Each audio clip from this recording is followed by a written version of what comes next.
Bueno, espera siempre.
Esperando por el piano.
Voy a grabarla para colocarla en la plataforma. Pero no hay estudiantes para los...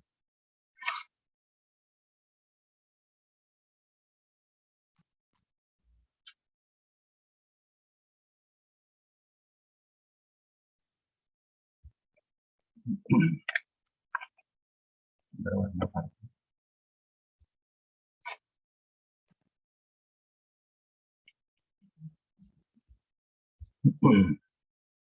Bueno, voy a grabar parte de lo que es la exposición.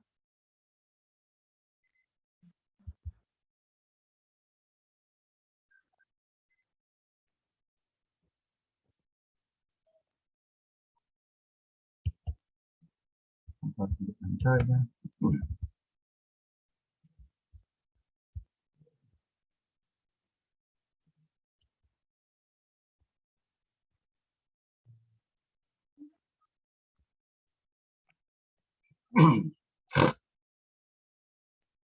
la recuperación mejorada aplica para los yacimientos ya después de que la recuperación primaria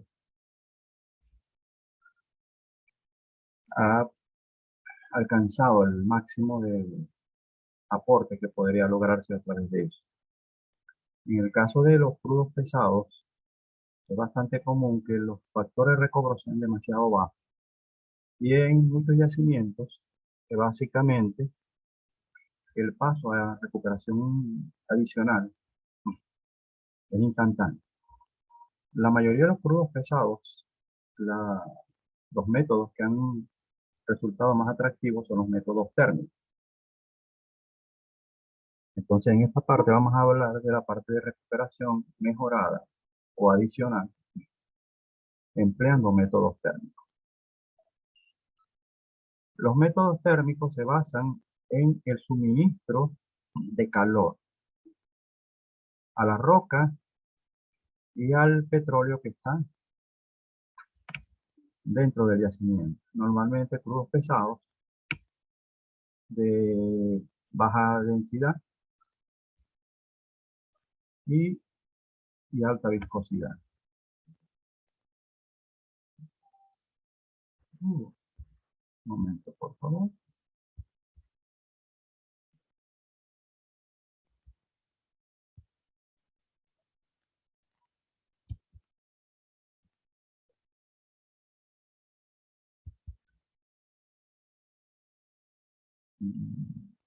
Buenas tardes. ¿Con quién es? Lo que aparece el número del teléfono. Tipo de Galaxy A21.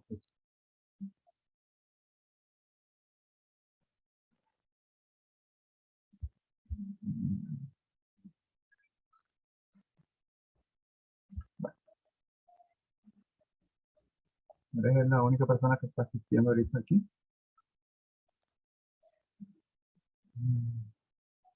Me gustaría que te identificaras, por favor.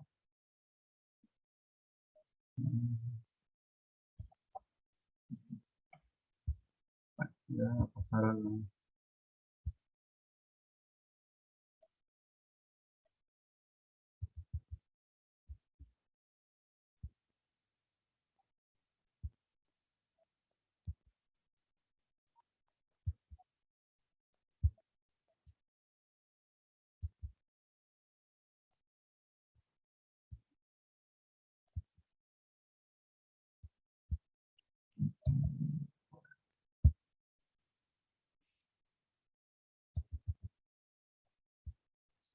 Ok, como mencionaba, en los crudos pesados, el proceso de recuperación primaria es bastante, en muchos casos tiende a ser bastante corto, debido a la alta viscosidad que presentan esos crudos eh,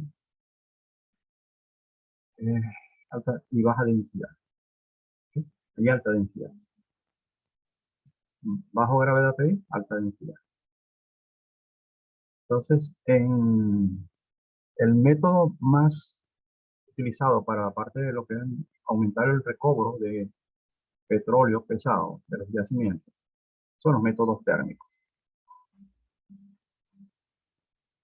¿En qué consiste esto? Simplemente en suministrarle al yacimiento energía térmica, bien sea en forma utilizando agua caliente o utilizando vapor de agua, con un bajo contenido de agua libre, de forma de garantizar la mayor cantidad de transferencia de energía térmica al crudo para reducir su viscosidad y mejorar, y con ello mejorando la movilidad de los fluidos.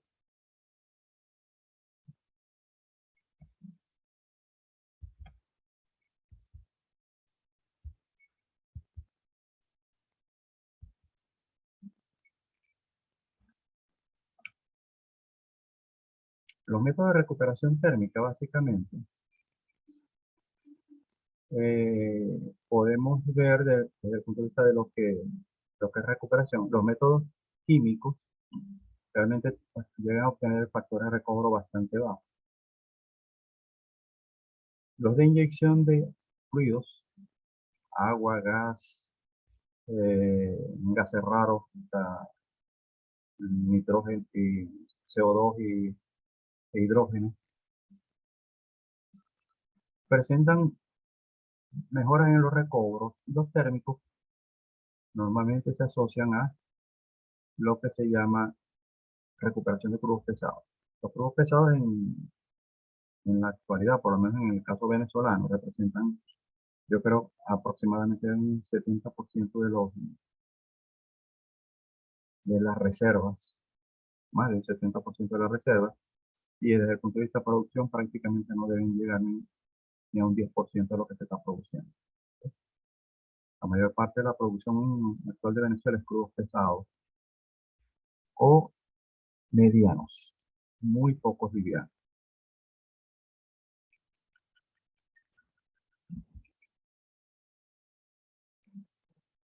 Vamos a ver.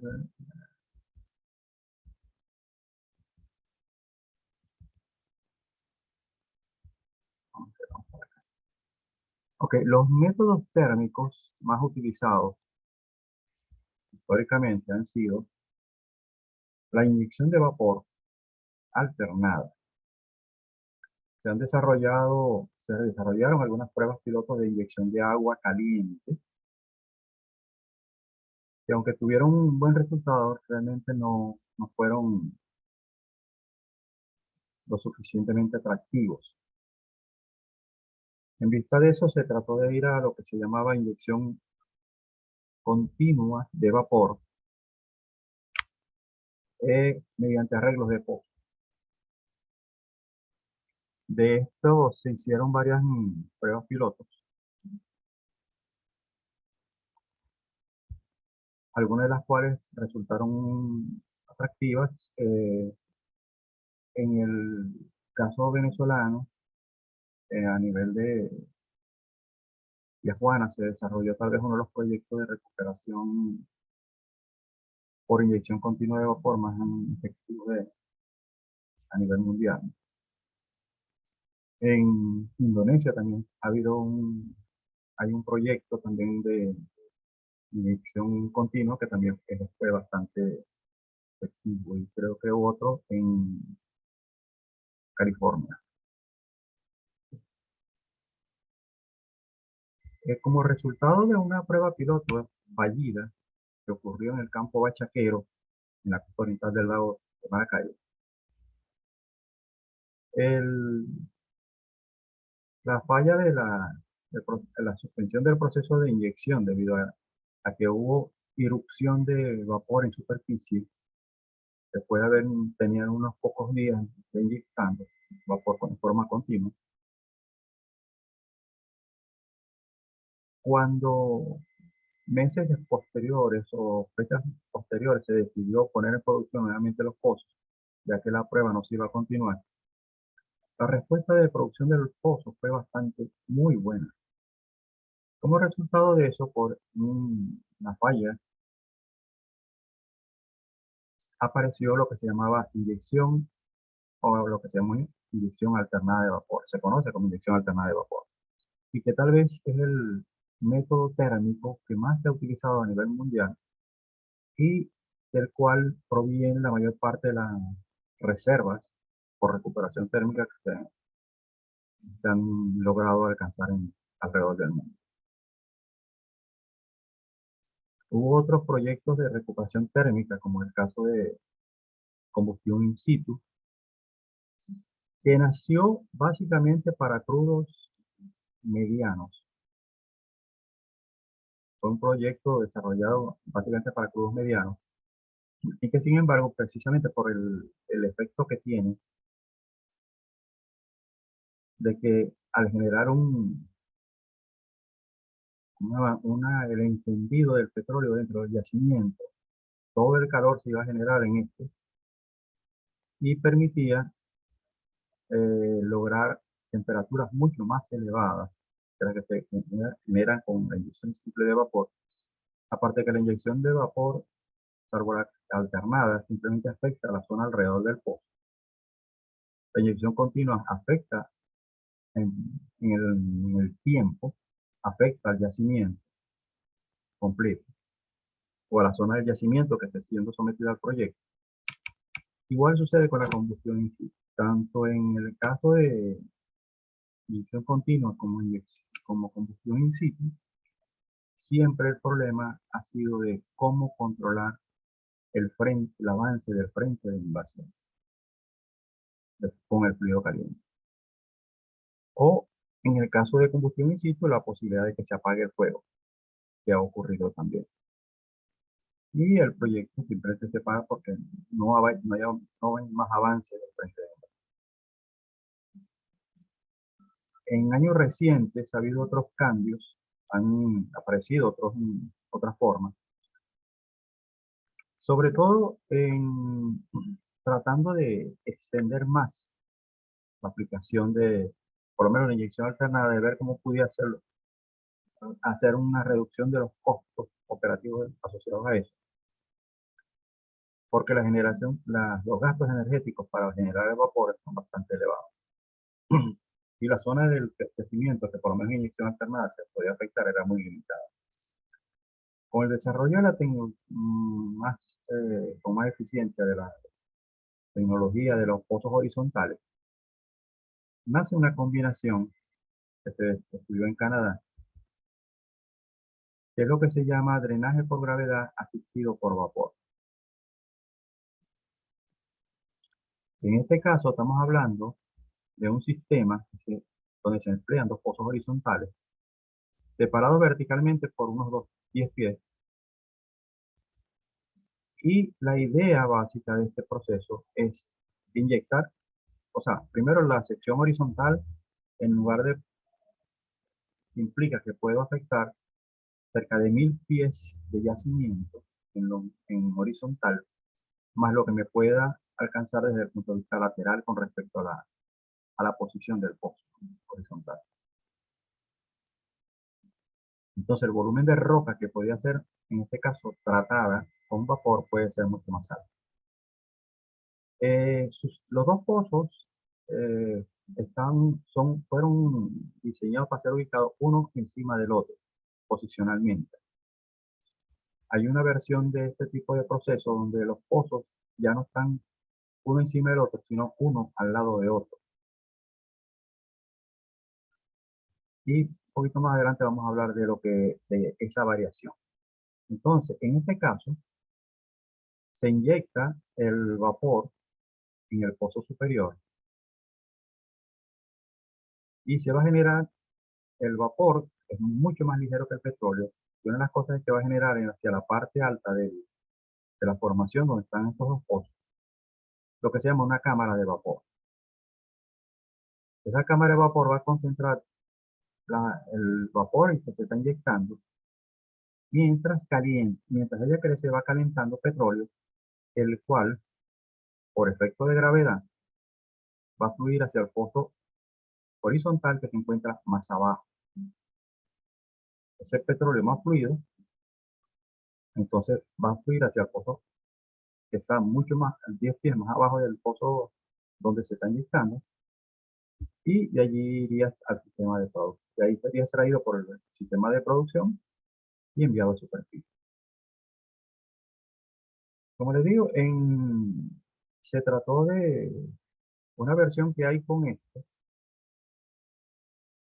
es la misma versión con dos pozos horizontales, pero ubicados uno al lado del otro. Y aquí se va a aplicar el principio de inyección alternada, pero de la forma siguiente. Se comienza a inyectar en uno de los pozos. O sea, primero que nada, los dos pozos son inyectados con vapor para calentarlos y precalentar el sistema. En el nuevo esquema, con los pozos horizontales, uno ubicados al mismo nivel estructural, aproximadamente, uno de ellos va a comenzar a inyectar vapor. Él va a calentar el vapor y el petróleo va a salir por el otro pozo horizontal. Este esquema se mantendrá por cierto tiempo, luego de lo cual el que antes fue productor comienza a ser inyectado y el que era inyector comienza a ser el productor. La idea con esto es que al final puedes llegar a contactar un mayor espacio, un mayor volumen de yacimiento, aumentando la productividad. Entonces, en este caso, aquí se habla de drenaje por gravedad asistido por vapor. ¿Por qué? Porque el vapor calienta el crudo y por gravedad el crudo caería hacia el otro pozo, en este caso por lo menos con Sacchi como tal. El otro sistema fue desarrollado posteriormente buscando también optimizar y mejorar, ampliar el rango de operación de estos sistemas.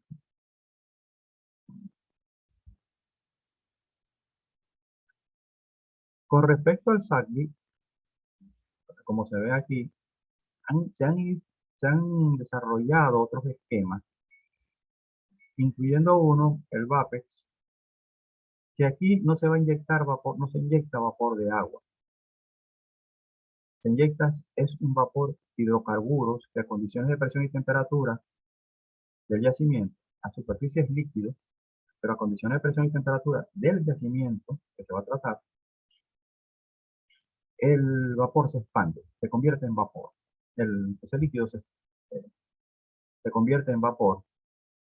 Tiene la particularidad de más o menos los mismos efectos que hace el vapor de agua, reducir la viscosidad del crudo, ayudando a aumentar la productividad. Otra de las cosas que logra provoca la depositación de compuestos pesados. Y como resultado de esto, el petróleo que se va a producir es de mejor calidad que el petróleo que está dentro del yacimiento. Es decir, si yo tengo un petróleo de 10 grados API dentro del yacimiento, voy a estar produciendo posiblemente de este pozo un crudo de 12, 13 grados API estabilizado. Con el SACDI, inclusive con inyección alternada de vapor, una de las cosas que se plantea con el proceso, puesto que ahí estamos hablando de que las temperaturas que se manejan son temperaturas que provocan craqueo térmico del petróleo. Entonces, ¿qué sucede? En teoría, debería haber una mejora de la calidad de agua. Dime, ¿qué pregunta tienes?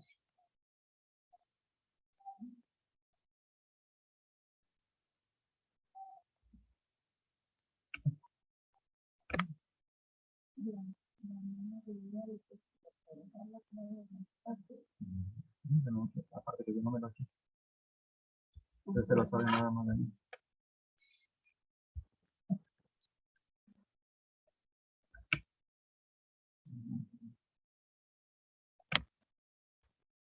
Un momento. Buenas, dime qué te podemos servir. ¿No se está viendo la presentación o algo así? Si quieres puedes escribir por el chat.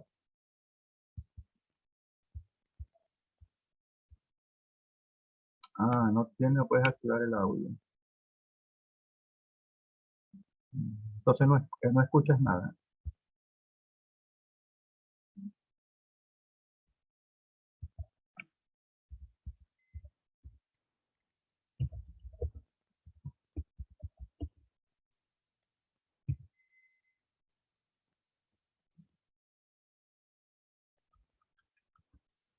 Ah, ok.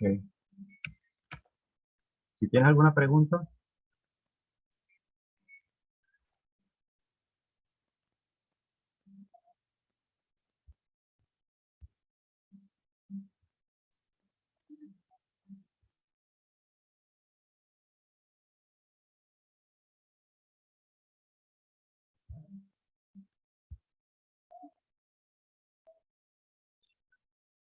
mira, cuando yo programé esto, no.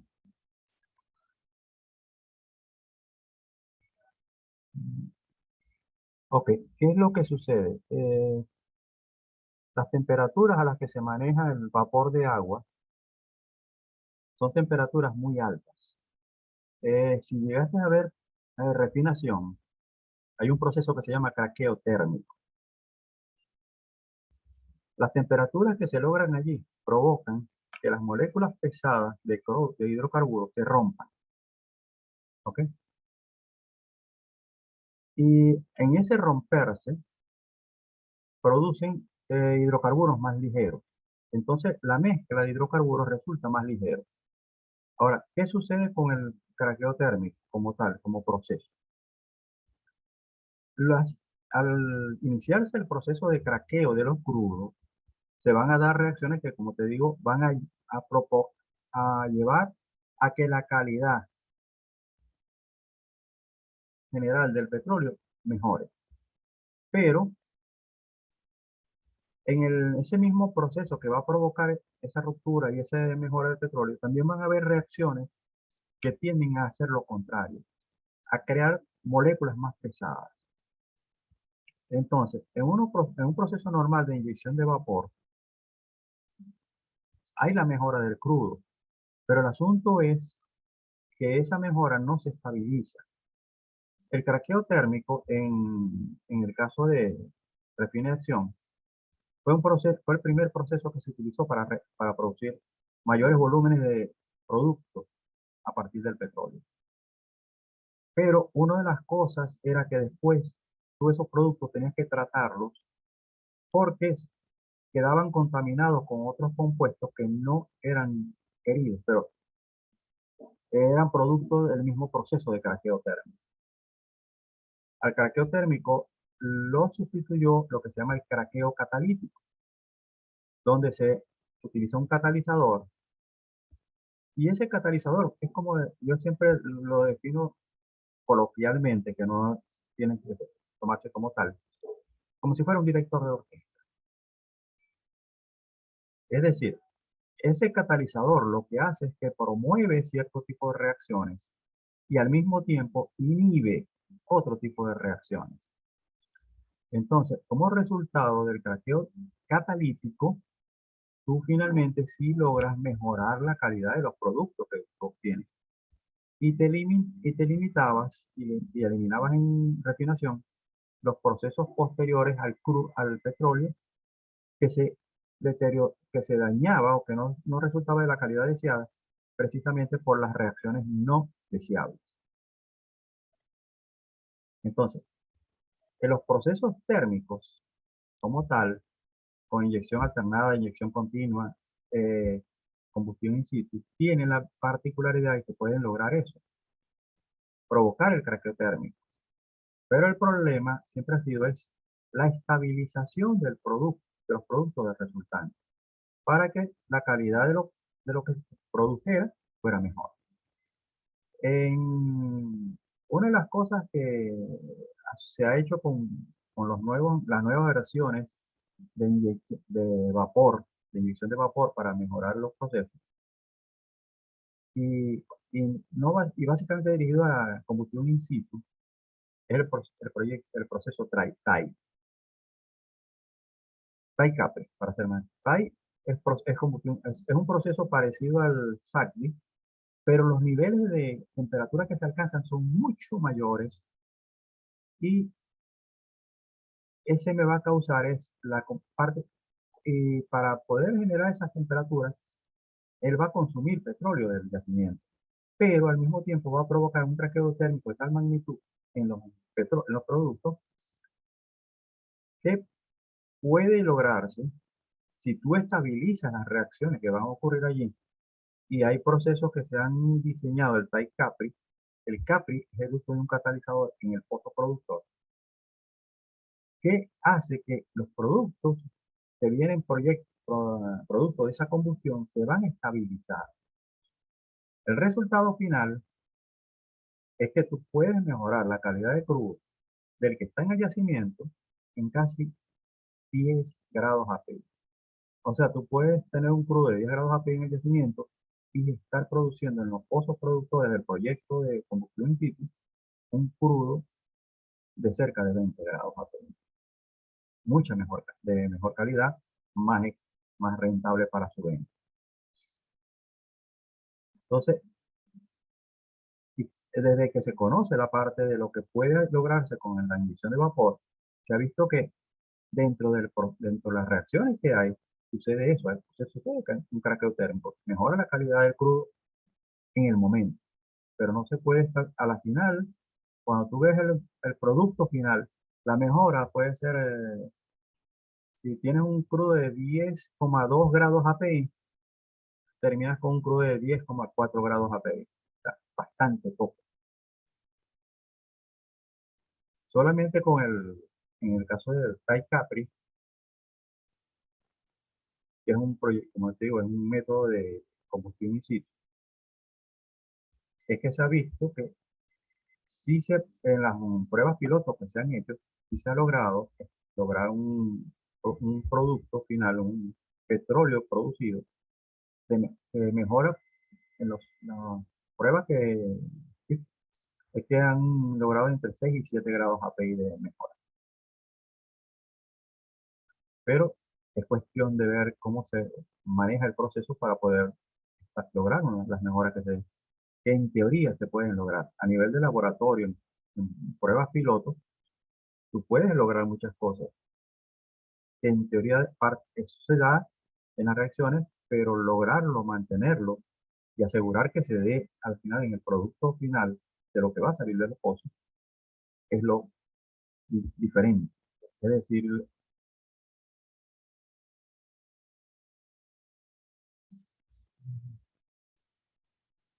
si lo vemos desde el punto de vista del petróleo que puedo mejorar, sí. El problema de combustión in situ es su aplicación. Por la forma como es, el tiempo de reacción y todo eso, la inyección alterna de vapor, la reacción es mucho más rápida. Tú puedes obtener más volumen de petróleo en menor tiempo. Combustión in situ es más costoso. Los volúmenes que se pueden manejar pueden llegar a ser grandes, pero el tiempo es otro factor que está igual que la inyección continua de vapor. El proyecto que mencioné de Tijuana es uno de los proyectos más exitosos que se ha tenido de inyección continua de vapor. Y sin embargo, cuando tú ves el factor de recobro de petróleo por tonelada de vapor inyectado, no es tan grande, puede ser 1,3, 1,4 barriles por cada, o sea, 1.000 barriles por cada tonelada de vapor inyectado. Y la cantidad de vapor que tienes que inyectar es muchísima. En el caso de combustión in situ, tú no vas a gastar, lo que vas a gastar es un compresor de aire para estar inyectando aire al yacimiento, para mantener la combustión viva. Pero igual hay que, los tiempos de reacción ya son más largos. Mientras el petróleo avanza, pues el petróleo permanece, en el caso de inyección de vapor alternada, tú calientas, en 3 días tú empiezas a producir. En combustión in situ, tú empiezas el proceso y puede tardar entre 6, 7, 8 meses para que tú comiences a ver la producción. Entonces, esa diferencia en tiempo encarece los procesos. El proceso de combustión in situ es caro. Para lograr mejorar, aumentar el recobro del yacimiento. Es más, en combustión in situ, tú terminas quemando casi un 10% del petróleo in situ para poder producir. El recobro final puede ser mucho mejor, recobro final, pero es el factor tiempo. Una de las cosas que hay que esperar con cualquier proceso es una tasa de producción lo más económica rentable, en el menor tiempo y por mayor tiempo posible. En menor tiempo que se materialice y que se mantenga en la mayor cantidad de tiempo posible. O sea, son los requisitos para cualquier proceso, pero por allí andamos. Sí, vamos a ver un momentico, me voy a la lámina para hablar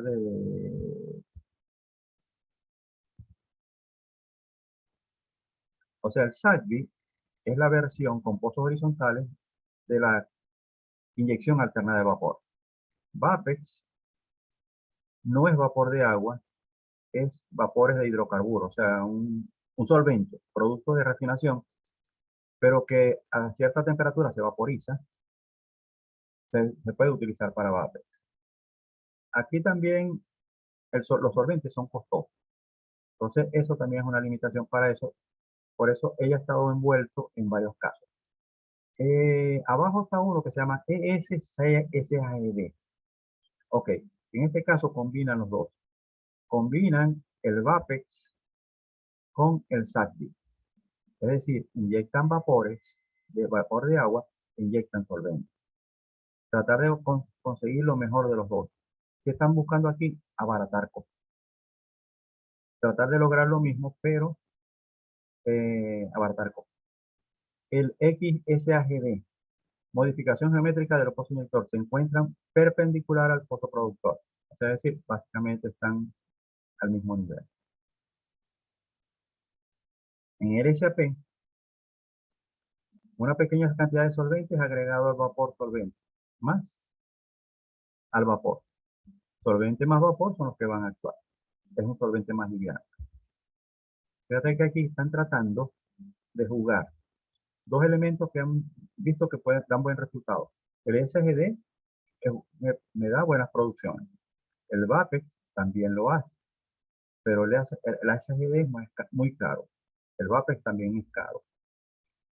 Pero cada uno, combinando los dos, busca tratar en qué relación puedes lograr lo bueno de ambos a menor costo. El FAS SASD hace uso de uno o más pozos horizontales desagrupados. Es decir, desagrupado significa que en este caso no están uno encima del otro o a los lados, están más retirados. Y como dice, uno o más pozos. ¿Por qué? Porque vas a hacer lo mismo. ¿Ok? Pero es más un tipo como arreglo de pozos, utilizando ese tipo de cosas. Y SAS, inyección de vapor y solvente de forma alternada. Combina los beneficios del EVAPEX y el CND. O sea, son formas en las que se está tratando de visualizar. Normalmente para la generación de vapor, tú tienes que quemar combustible. ¿Ok? Tienes que quemar combustible. Por años, el combustible básico para poder generar vapor es gas. Como el gas, por muchos años no se le daba un gran valor. Para algunos, hablando por ahí por los años 40, 50, para muchos la presencia de gas con el petróleo era un problema.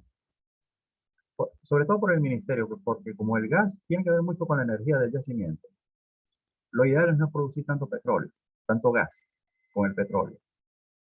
Entonces, una de las cosas que se planteaba con el gas cuando se estaba produciendo mucho para poder producir el petróleo, era eso. Perdíamos energía, resultaba un problema. En los últimos años, el gas ha reemplazado al petróleo como combustible en muchas y procesos petroquímicos en muchas aplicaciones. Entonces, se ha valorizado muchísimo. Entonces, en estos momentos, utilizar gas, cuando tú estás haciendo un análisis de un proceso de esto, tienes que ver, ahora sí tienes que tomar en cuenta el valor del combustible. Porque ese valor de combustible que tú vas a gastar en otro proceso, te va a producir productos que ya no vas a tener y que también están necesitando la gente. O sea, el gas es base de muchos procesos de producción de productos petroquímicos. Entonces, si no lo tienes, porque lo estás usando para generar vapor de agua para poder inyectar, producir petróleo pesado, eso es una pelea casada entre los dos. Es más, eh, como mencioné antes, que el proyecto que se hizo en Tijuana de inyección continua de vapor es uno de los más exitosos a nivel mundial. ¿Sabes por qué fue sacado fuera de servicio? Por el costo de generación de vapor. Era más beneficioso para el país utilizar el gas combustible que se gastaba en generar ese vapor que los beneficios en producción de petróleo y, y restándole los procesos de contaminación que hay que atender producto del proceso de inyección continua.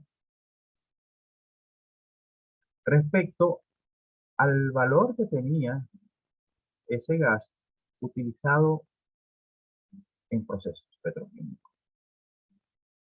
Y eso fue lo que mató al proyecto de M6. Un análisis económico. O sea, los usos alternos del gas mataron al proyecto. Y ha sido uno de los más, o sea, como proyecto de este tipo, térmico, ha sido uno de los proyectos con más éxito a nivel internacional. Y sin embargo, murió por eso.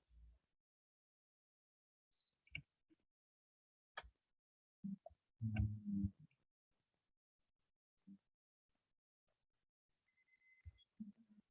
ok.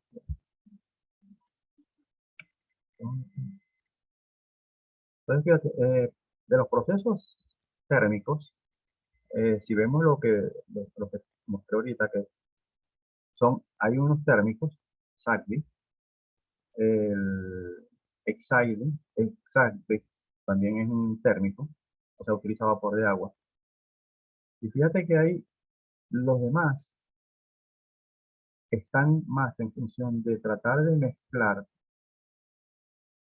solventes de hidrocarburos, e inclusive el solvante están hablando hasta de CO2 también. CO2 es un gas. Pero el problema del CO2 que resulta un buen candidato para utilizarlo en muchos procesos de recuperación adicional.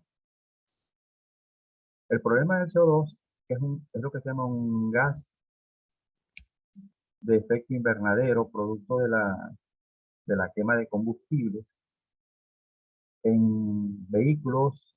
Es más, también el ganado produce mucho CO2, las reses, o los venteros, por decirlo así, de las reses, producen mucho CO2. En los procesos fabriles se produce mucho CO2. Entonces, ¿dónde está el CO2? Está en el aire. Si tú necesitas instalar un proceso de CO2, ¿qué tendrías que hacer? O buscar el CO2 donde se está produciendo, o buscar una planta que lo extraiga del aire. En lo de la planta es demasiado costoso y te mata el proyecto de per se. La posibilidad de buscarlo donde lo haya, eh, tienes el siguiente problema. Los sitios donde más CO2 puedes producir son en las ciudades, en los centros industriales. En el caso venezolano, la mayor parte de los campos petroleros están bastante retirados de los centros poblados. Aparte que aquí no tenemos historia de instalar medios para recolectar los gases invernaderos y hacer algo con ellos. En los Estados Unidos por muchísimos años empezaron ellos a recolectar CO2 de las plantas de fábrica y demás. Eso y lo inyectaban en grandes en yacimientos viejos que ya no estuvieran produciendo, o bien en cavernas que descubrieran por allí los geólogos, ¿no? Que estuvieran selladas, y ellos por muchísimos años estuvieron almacenando CO2 allí. Resulta que actualmente están utilizando ese CO2 para recuperación adicional. Ellos lo pueden hacer. Tienen CO2 disponible, tienen, aparte que siguen produciendo, y tienen un sistema de recolección de ese CO2. En Venezuela se han estudiado varios proyectos de inyección de CO2 en yacimientos de gas y en yacimientos de petróleo. Y mueren por un simple hecho. ¿Cómo obtener el CO2?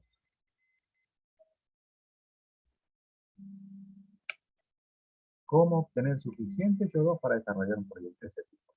Y aquí hay yacimientos que ese método pudiera ser atractivo para obtener recobro adicional de petróleo, inclusive yacimientos de petróleo convencional.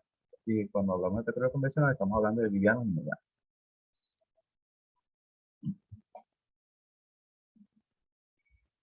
Entonces, hay un campo muy grande para estudiar, porque, y sobre todo en el caso de crudos pesados. ¿Por qué? Más del 70% de las reservas de Venezuela son de crudos pesados y extra pesados. Livianos tenemos, ¿sí? Sí hay.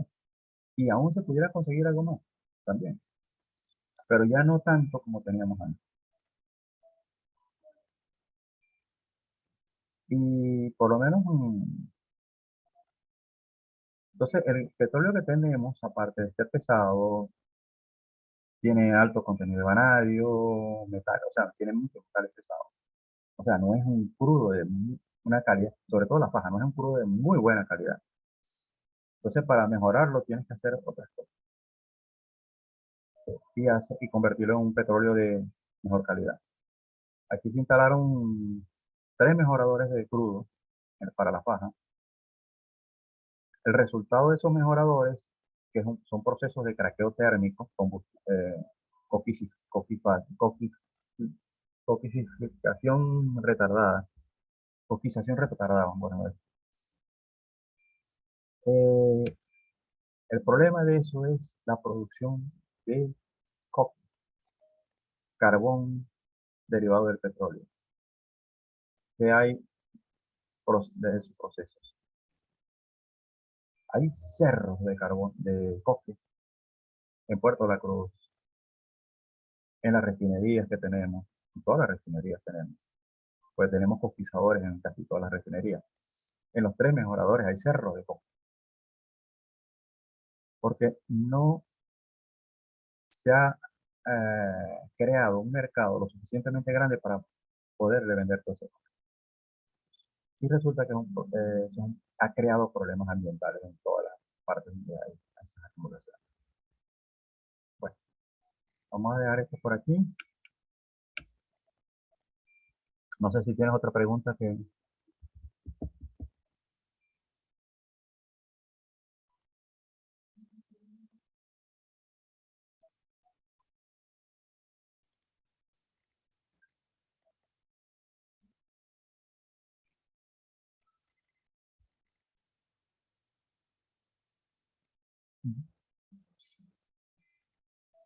Bueno, de cualquier manera, todo, con esta presentación yo voy a montar mañana un chat en WhatsApp adicional, porque en realidad no hay muchas personas que me acompañaran hoy. Y la idea es que por lo menos la mayor parte pueda tener acceso a la información, con las láminas y todo. Bueno, que pases buenas noches. Por cierto, ¿tu nombre es?